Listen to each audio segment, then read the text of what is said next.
앞서 살펴본 것처럼 교계 안팎에선 사학법 개정안이 통과될 경우 기독사학이 본래의 건학 이념을 추구할 수 없을 것이란 우려가 제기되고 있습니다. 일선 학교에선 채플 등 교육 과목 편성과 기독교사 채용에 어려움을 겪고 있는 것으로 드러났는데요. 이어서 윤인경 기자가 보도합니다.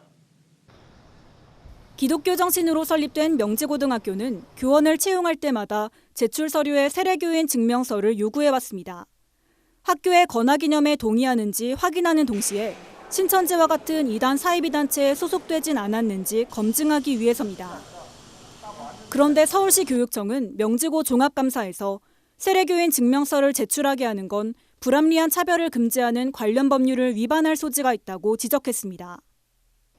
교육청은 최근 기독사학인 명지고등학교를 상대로 교원 초빙 공고에서 세례교인 증명서를 제출하도록 한 것을 시정하라며 기관 경고 처분을 내렸습니다. 학교 측은 건학 이념을 구현하기 위해 기독교 신앙을 가지고 있는 교직원을 선발하는 건 사립학교의 자율성에 해당한다고 소명했지만 결국 채용 공고에서 세례교인 증명서 제출을 삭제했습니다.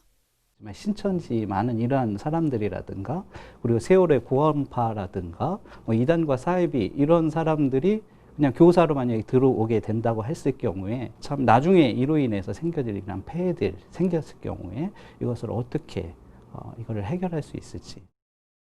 이뿐만이 아닙니다. 기독사학이지만 종교 교과목을 개설하기도 쉽지 않습니다.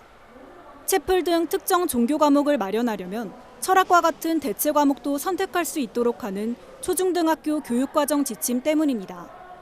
이 같은 상황에서 최근 국회에 발의된 사립학교법 개정안까지 통과될 경우 기독학교의 자치권과 자율성이 크게 훼손될 수밖에 없다는 게 교계 입장입니다.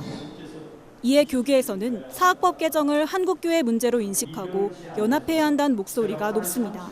한국 교회가 이 기독교 학교의 문제를 우리의 문제, 이 한국 교회의 문제로 인식하고 연합해서 대처를 해야 된다고 생각합니다. 한국교회 총연합회를 비롯해서 이런 교단적으로 같이 연합을 해서 대책위원회를 마련을 해야 된다고 생각을 하고요.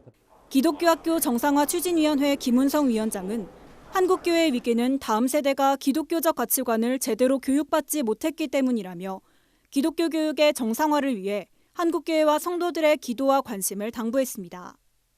부티비 뉴스 윤인경입니다.